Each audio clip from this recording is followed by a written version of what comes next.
Hi everybody, it's Dawn, the Smiley SLP. So today I wanted to show you something that I've added to my therapy bag for this week. Last week or 2 weeks ago, I showed you exactly what I put in my therapy bag. I'm still using those same materials this week, but I'm adding a few things. And one of the things I'm adding is the book and a little prop kit for my book, Dear Zoo by Rod Campbell. And this is an awesome book that I use with a variety of ages of students. The students love the book. It's a very simple book that we're writing to the zoo to ask for a pet. And they send us all these animals that we have issue with, like the elephant. He's too big, so we send them back.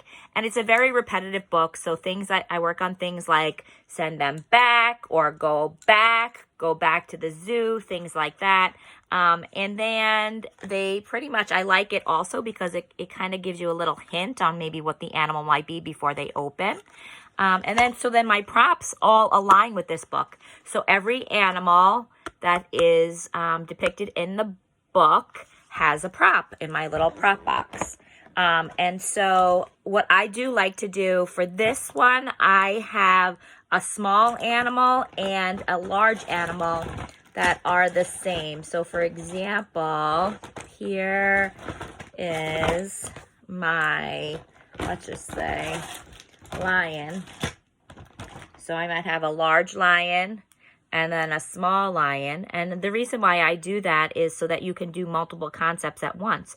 We can work on big, little, baby, mommy, baby, grandma, and also we can work on, can I have one? Can I have both? So you can use multiple concepts. So I have a big and little animal for each of the animals that are in this book.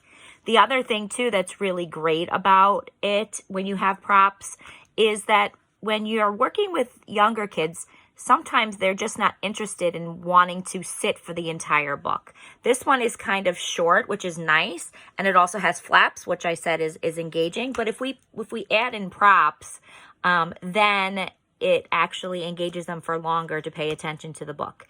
The other thing too that I would like to point out is that you can then use the same props in different kinds of things like sensory bins.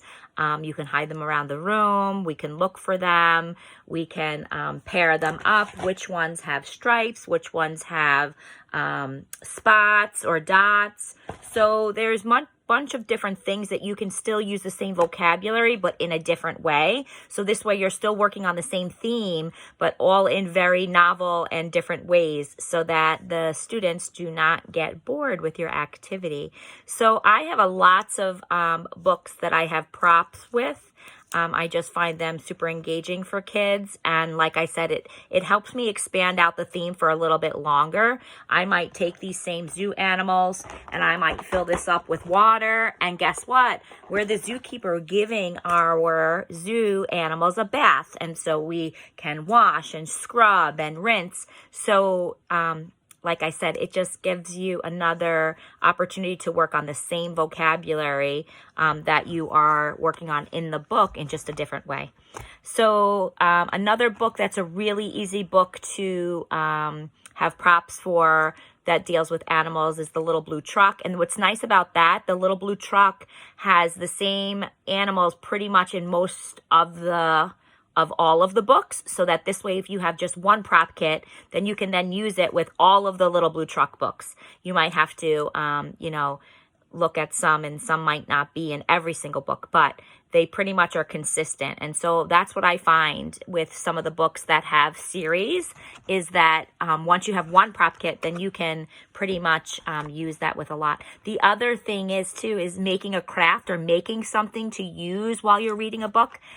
I use toilet paper rolls, empty ones, all the time. So you can make a telescope and look for things. You can ask and make these with students. You can make binoculars and use two of them and tape them together and decorate them with all different stickers for the students. Anything that engages them into making something and then utilizing it to help you in your session is going to be really motivating for them because they were the ones who made it themselves. So I hope these are some good tips for you. If you have any questions at any time, please reach out to me. All right. Have a great day.